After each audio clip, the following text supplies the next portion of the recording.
हमारे इस गांव के अतः सुबह गांव के 4 एकड़ के काश्तकार हैं और आज मैं हमारे साथी जीतू पटवारी जी, कुणाल चौधरी जी, हमारे आर के दोगनी जी, जिला अध्यक्ष, तमाम साथी कांग्रेस जन आप देख रहे हैं यहाँ पर, हम सभी अपनी संवेदना प्रकट करने के लिए उनके घर पर थे।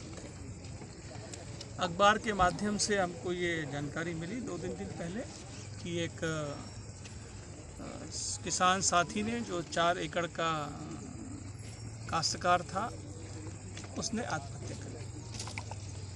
हमें जब जानकारी प्राप्त की तो उसके ऊपर 4 लाख का कर्जा था बैंक का और मुआवजे के नाम पर, फसल बीमा के नाम पर उसको कुछ भी प्राप्त नहीं हुआ सरकार से। वो बैंक में गया, बैंक में जानकारी उसने ली, लेकिन वहाँ पे भी उसको कोई भी उसके अकाउंट में पैसे उसको प्राप्त नहीं मिले।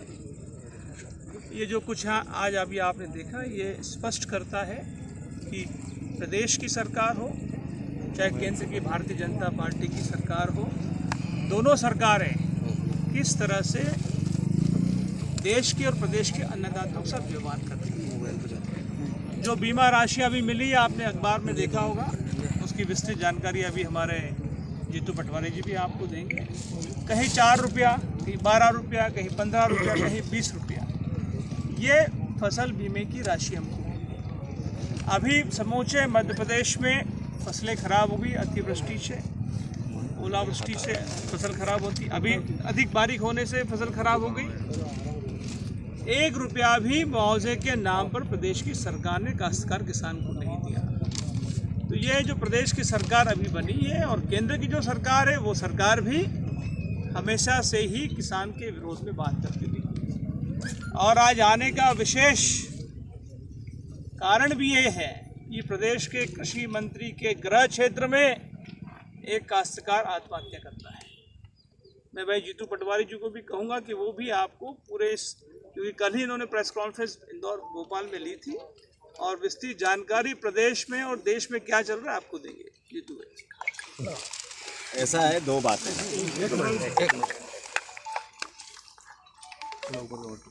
एक किसान जब आत्महत्या करता है तो सिर्फ वो व्यक्ति के रूप में आत्महत्या नहीं करता है, किसान की वेदना आत्महत्या करती है, उसका दर्द आत्महत्या करता है। आप देखा आपने पूरा घटनाक्रम, परिवार में एक बेटा है,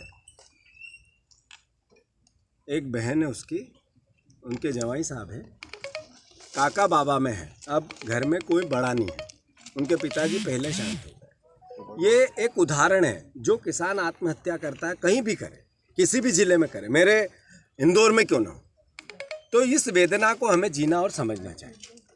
मैं मानता हूँ कृषि मंत्री जी का गृह क्षेत्र है, मैं आरोप प्रत्यारोप पे नहीं जाना चाहता, पर जिस तरह की घटना यहाँ घटी, आप देखो कि ज़बरदस्ती प्रेशर बनाना परिवार पे कि कुछ बोलना मत। एक किसान को कहते हैं तो मेंटली रिटायर्ड था, ये तो पागल था, ऐसे ही बोलता रहता था, दारू में नशे में ही रहता था 24 ही घंटे। लोग वहाँ बोल रहे थे 3-4 लड़के, तो 3-4 लड़के ये बताने की कोशिश हो रही है कि किसान है वो आत्महत्या उसके दर्द से नहीं की। वो एक पास में ताऊ जी बैठे थे, उनसे मैंने पूछा क्या था, उन्होंने कहा 4 लाख का खर्च था, बैंक गया, बीमा नहीं मिला, आके आत्महत्या कर लिया। आप लोगों ने लिखा भी है, सब अखबारों में, टीवी में, न्यूज़ 18 में मैंने खबर देखी। तो उसके बाद इस तरह का घटनाक्रम, अब नारेबाजी लगाना या कांग्रेस बीजेपी की बात करना इशू नहीं है, करना ही नहीं चाहिए। ये जब एक किसान की वेदना की बात आती, पार्टी तो आती, चुनाव आएंगे, आरोप प्रत्यारोप आएंगे और जाएंगे। ये जीतू पटवारी है, ये कभी इस तरह की घटनाओं में लिप्त नहीं होता पार्टियों। जब किसान की बात आई तो हमारा धर्म है, दायित्व है, आना है हमें। जहाँ जहाँ पता, पहली बार नहीं गया हूँ, कई जगह जाता हूँ, पूरे प्रदेश में शिवराज सिंह जी कॉन्स्टिट्यूंसी में जाता हूँ, मेरी कॉन्स्टिट्यूंसी में शिवराज सिंह आते हैं। तो किसान की वेदना को लेके एक जगह दूसरी जगह हम आए जाएंगे, जाना आना चाहिए। किसान की जब बात आती तो काय की पार्टियाँ और काय के विचार, केवल इस तरह की बात करना कांग्रेस पार्टी परिवार के साथ है बहादुरी से है। तो मैं मानता हूँ इस वेदना को सरकार ने, जनप्रतिनिधियों ने समझना चाहिए और बात करनी चाहिए। मैं सरकार से अनुरोध करता हूं कि उनको इस तरह के कृषि मंत्री जी को ज्ञान मिले कि किसान आगे आत्महत्या न करें। धन्यवाद। चलो थैंक यू। उनके विरोध में नारे क्यों लगाए? हम उन लोगों मैं उस घर का सदस्य हूँ, मैं उसका परिवार का हूँ। ये बैठने के लिए हमारे घर में आते हैं, तब मौन रह के 2 मिनट बैठ के चले जाते हैं। ये वहाँ पर बुला रहे हैं, आपको कैसे हुआ, क्या हुआ, ये सिर्फ एक जुलूस दिखाना, एक बात बताना। हमारे यहाँ पे हमारा नेता, हमारी पार्टी, ये वो जो भी है, पर हमारे घर का सदस्य खत्म हुआ है, इसके कारण हम पार्टी और उसको औचित्य नहीं देते। चाहे कुछ भी हो, हम पार्टी लेवल पे बात नहीं करते, चाहे वो